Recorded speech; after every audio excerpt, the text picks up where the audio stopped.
This podcast could potentially have adult language, adult themes, definitely drinking, and possibly the possibility of sexual content. Listener discretion is advised.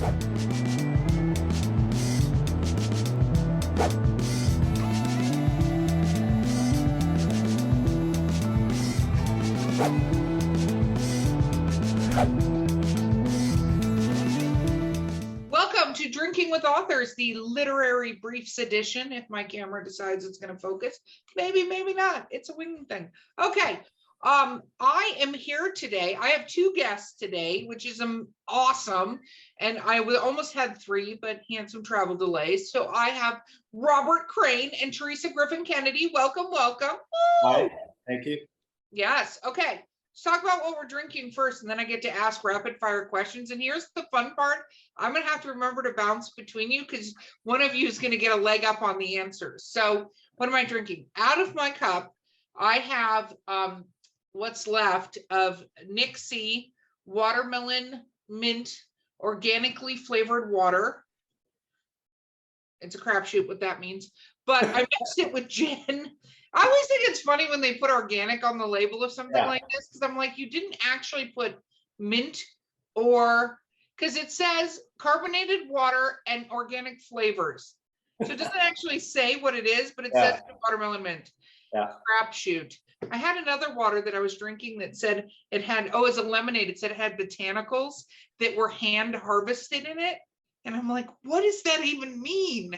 But anyway, it's way too much for me to contemplate with this gin. That's what I'm drinking. Robert, what are you drinking? I am drinking Kettle One on the rocks in a Glenlivet glass. I see it. Just breaking all the, now you can see it. Yeah. Breaking all the rules there. Okay, Teresa, what are you drinking? I am drinking a mimosa. I like the not remembering what you're drinking part. Yeah. I know.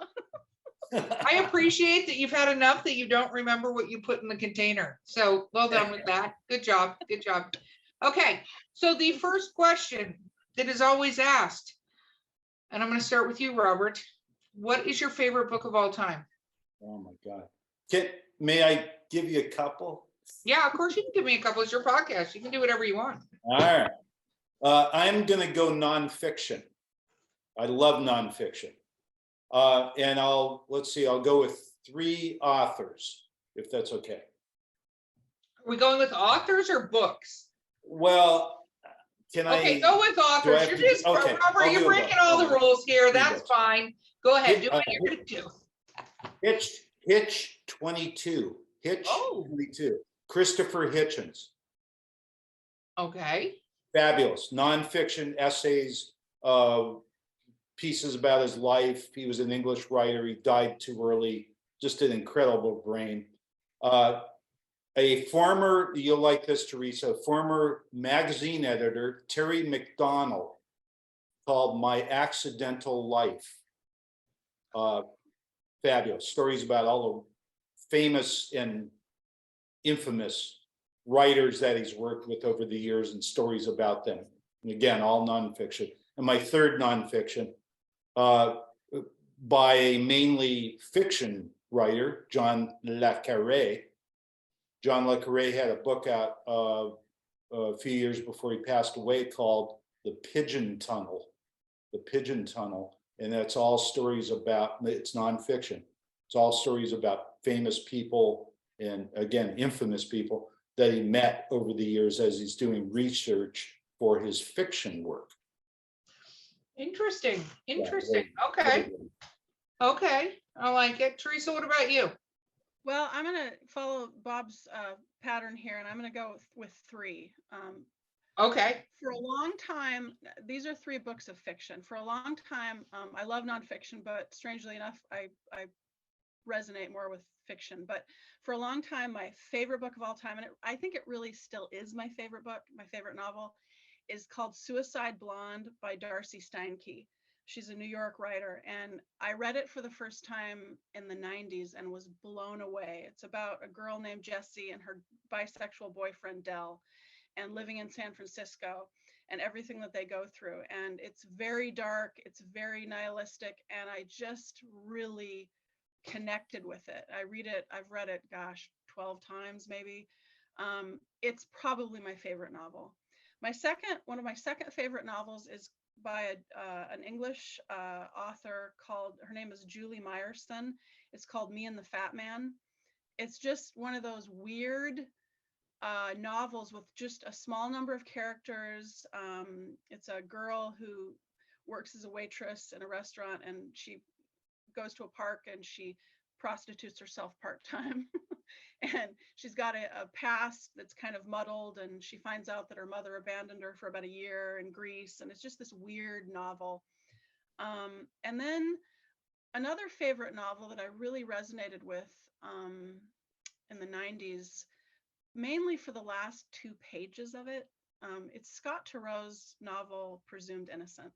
There's the last 2 pages of it. There's this one section where he's riffing on Carolyn Polhemus and what it was that drew her to him, the character Rusty Savage.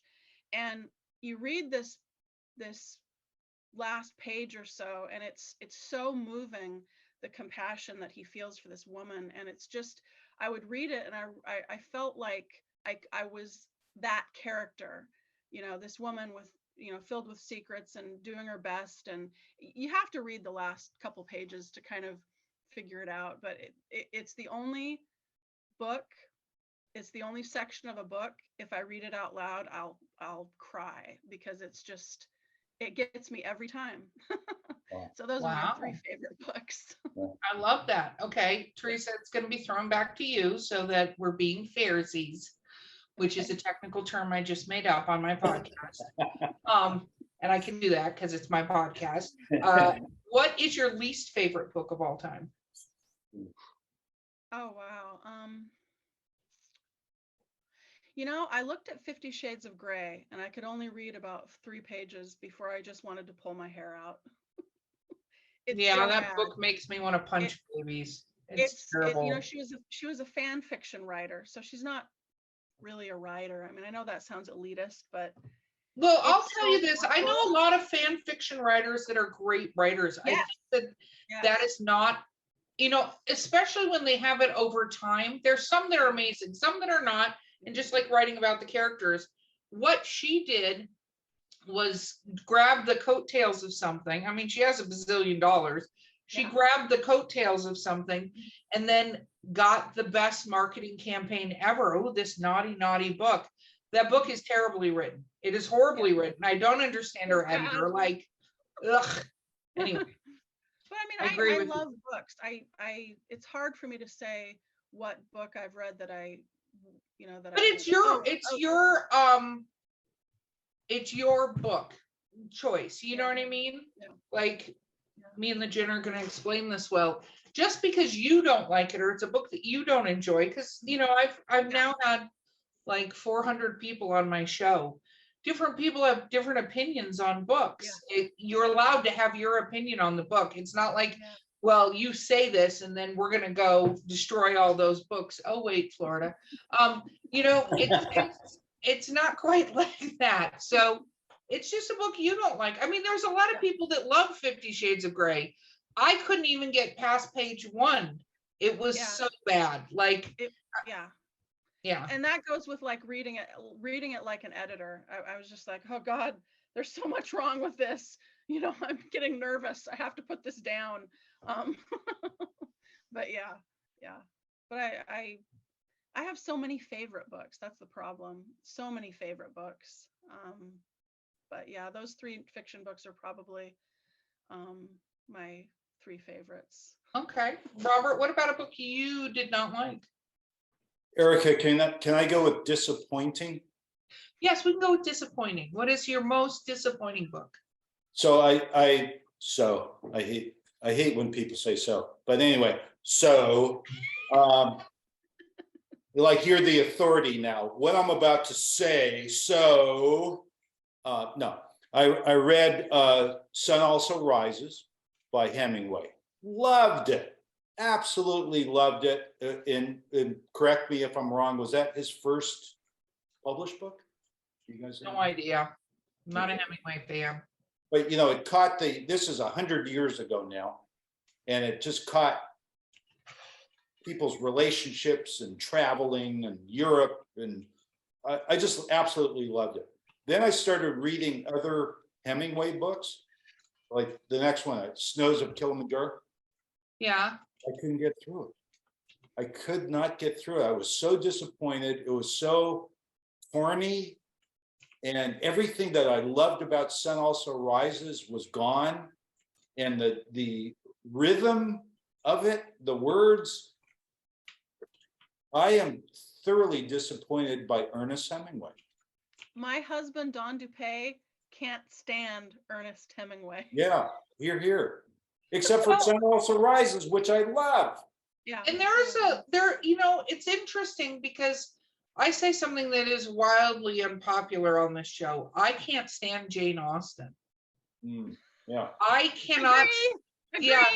Here's the thing is that I actually, and what I realized it is I can't stand slow burn books. Yeah. Like Yes. there is a pace that I need the book to go. I don't care how beautifully written it is. I'm using quotation marks. I just fucking get a move on. And it's not like I need the Fast and the Furious in my book, but I want it to be moving. Like when I write, and I'm very proud of this, and I've heard it many, many times, that I pull you into the story.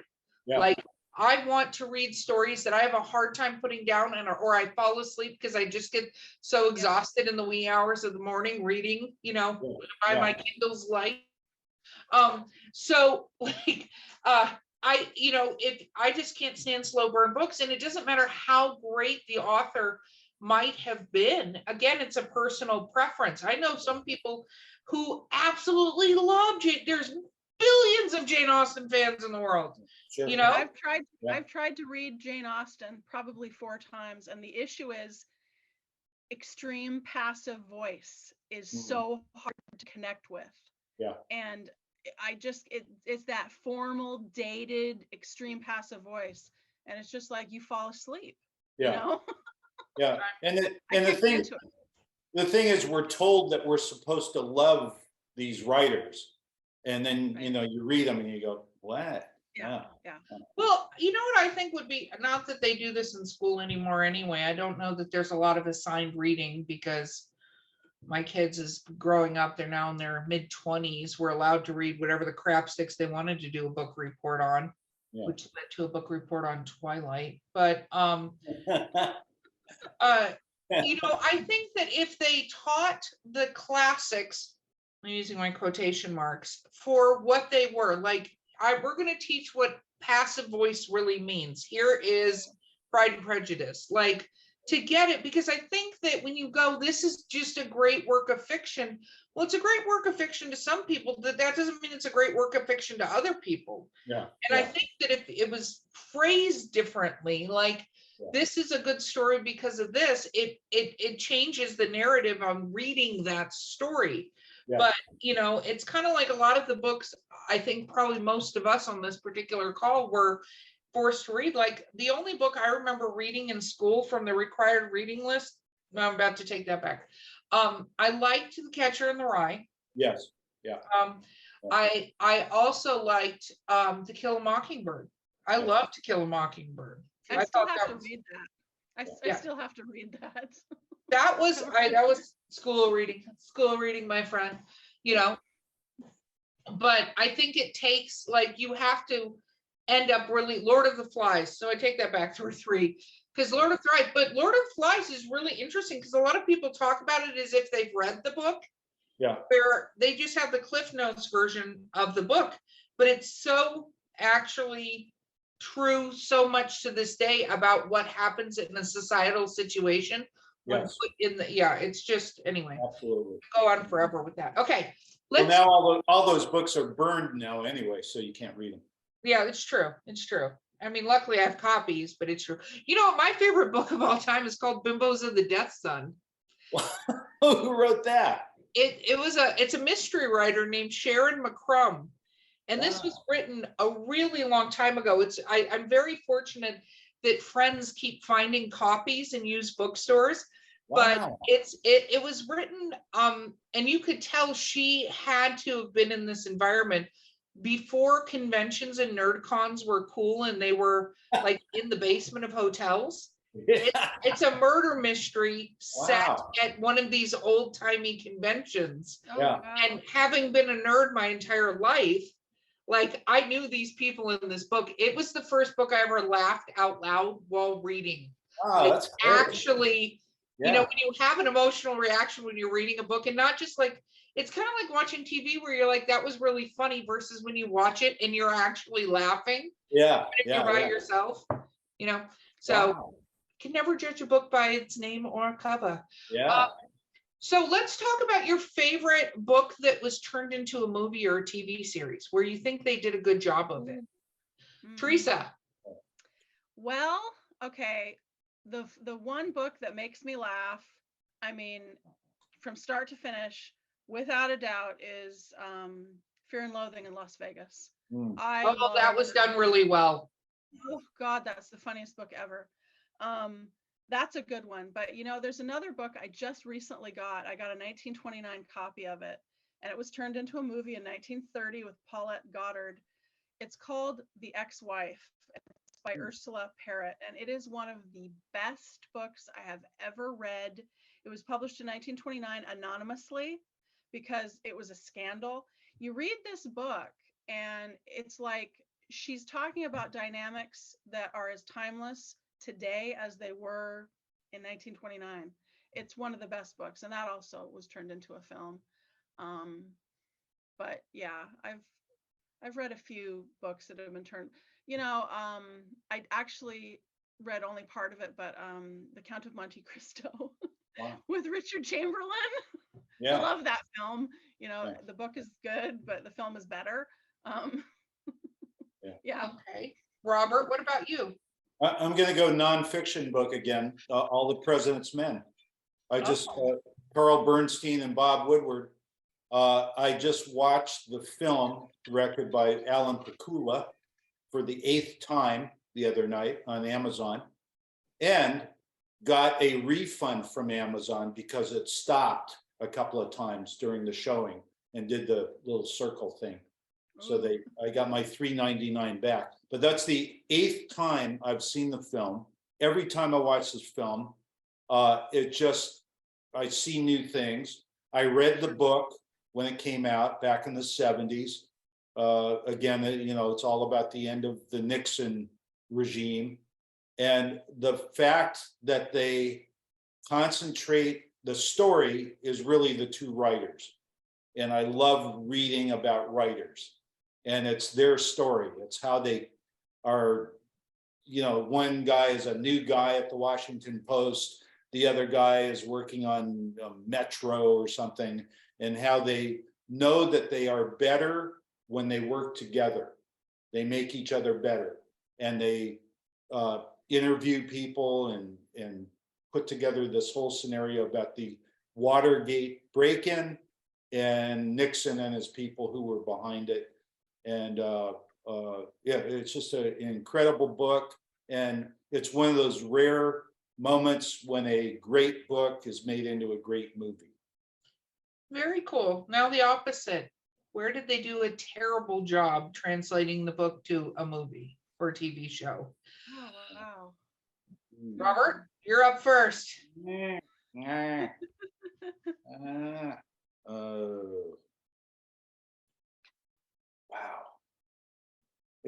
It's probably going to be one of those best-selling books that everybody talked about, and then it came out and you went, huh? But, wow. I had somebody on the last podcast I recorded mention Where the Crawdads Sing, because that book was actually really, really well written. Yeah. That movie was fucking terrible. You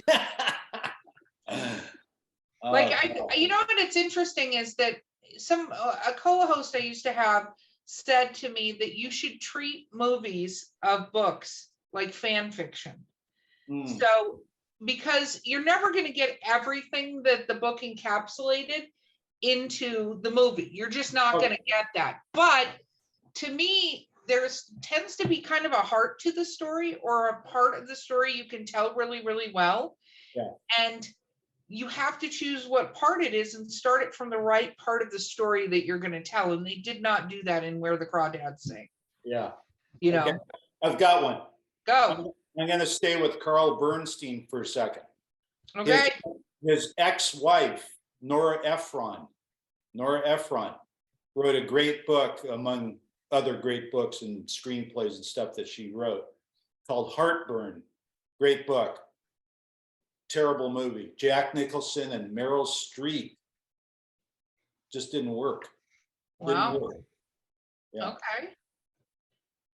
Well, For a number of reasons. Maybe the material was just too tough to translate to the big screen, and it takes a skilled writer to write a story because in books there's so much exposition. I think this is the key that a lot of people don't realize. Yes. Very few books don't have a lot of exposition to get to trying to tell the story.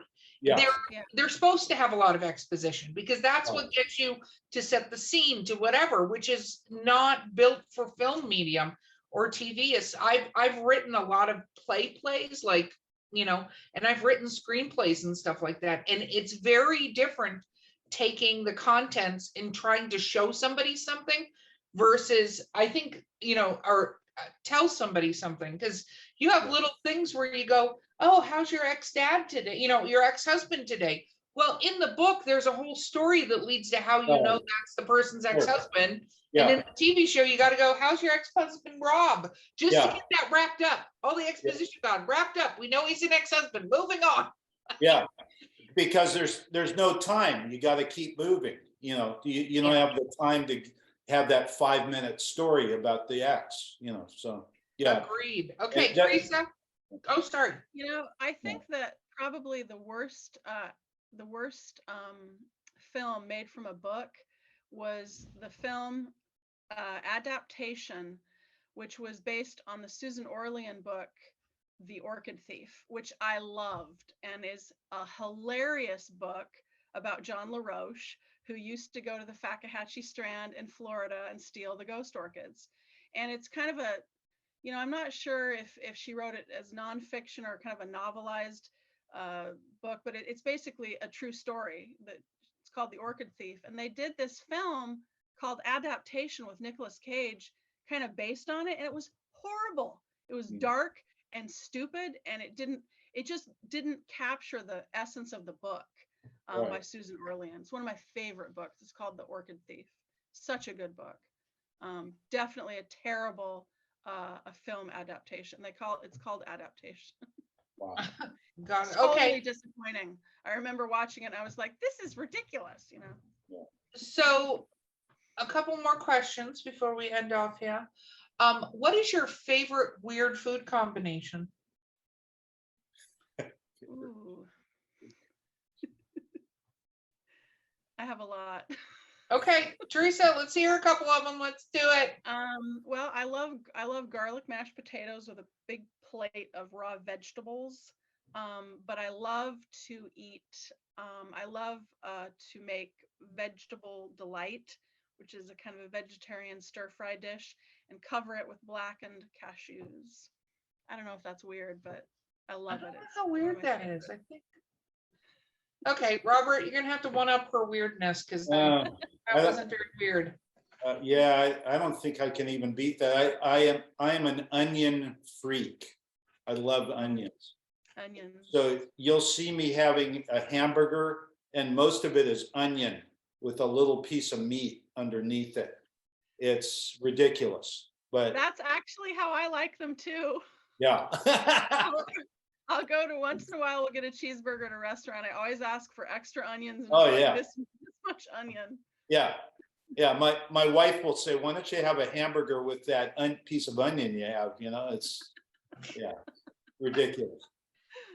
Okay. If you guys could be any mythological creature or fantastical creature, what would you be?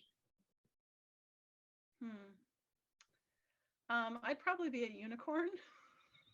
I like it. I like it. Unicorn. Wow. Because I could fly. Oh. So a Pegasus unicorn. Okay. Got it. Yeah. I don't have a character, but yeah, I'm going to go with flying. Anything with flying is. How about a dragon, Robert? Do you want to be a dragon? They're pretty. No, I don't want to be that large, and I don't want to like breathe flames and stuff. I just want to take off and fly. I Okay. don't know what that is though. You could be Yeah, a no. griffin. Really bad at this. Sorry. That's You could be okay. a griffin. Yeah, griffin. Griffins fly. Oh, Griffin. Yeah, of course. There you go. GRYPHON. Yes, you could totally do that. There we go.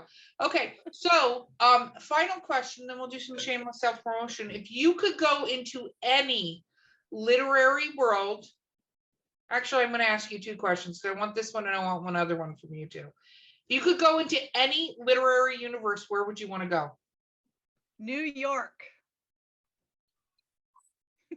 Does that answer your question? What literary universe is New York? Just the New York publishing scene. I was talking about like Narnia. Oh, okay. Yeah. Oh gosh, wow. That's Robert, do you have an answer? Yep. Teresa, while you're thinking, does this work going like 1920s Paris? Yeah. Yeah.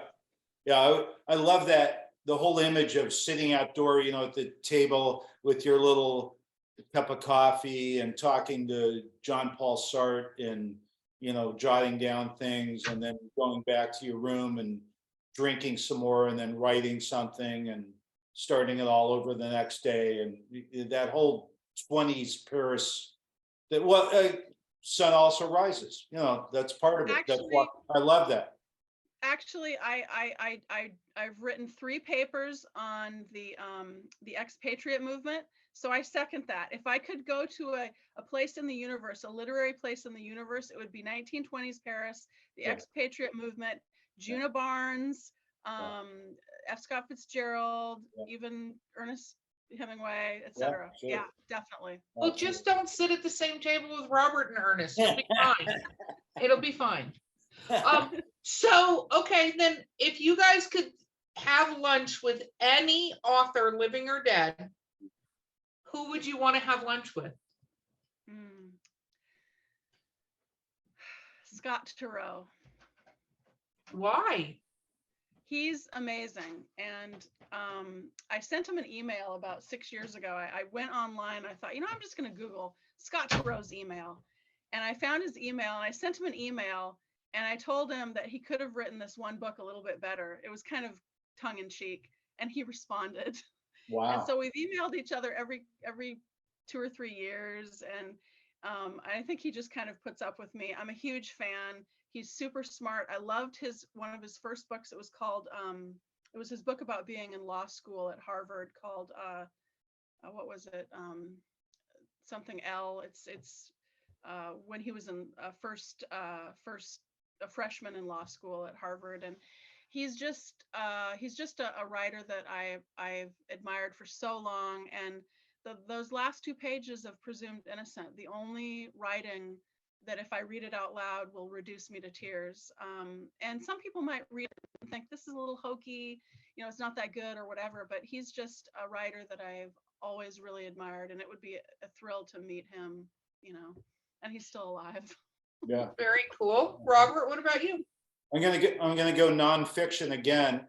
Michael Palin, ex of Monty Python and movies and TV shows, has written a number of books about his travel shows and all that stuff. But he has 3 diary books where he writes about each day for they're 10 or 12 years per book.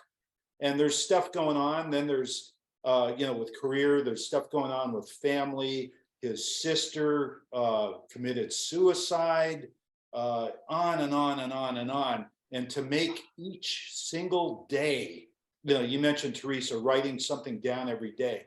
To make each day interesting is like, wow. And I can't stop reading. He's got 3 of them so far, I think.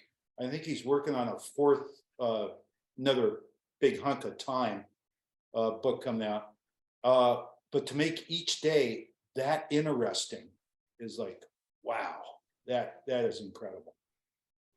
Oh, so anyway, I'd like to sit down with him and have a coffee and just talk, about his life in, half an hour.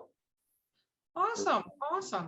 You guys have been so much fun for part 2 of the podcast.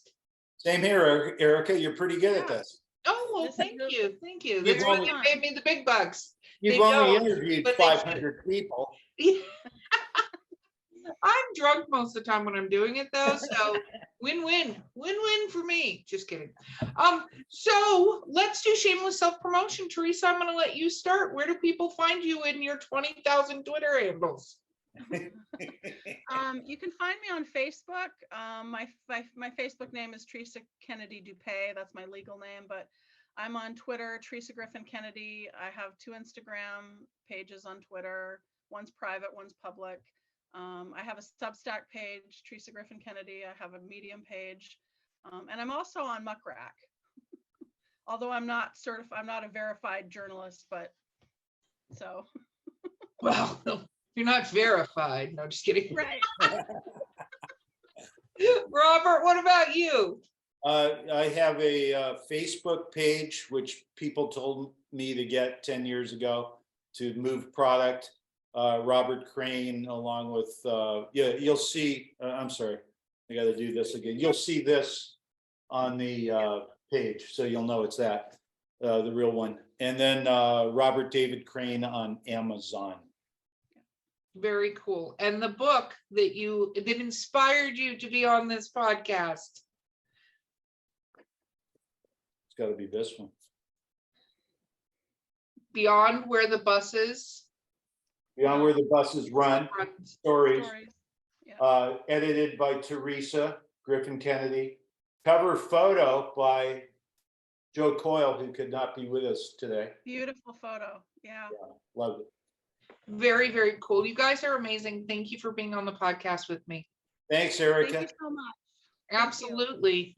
Guys, this has been Drinking with Authors, the literary briefs edition. So we've all been in our underwear. Don't forget to like, subscribe, leave a comment. You can leave a comment about that if you want to. We'd love to hear from you, and we'll see you next time.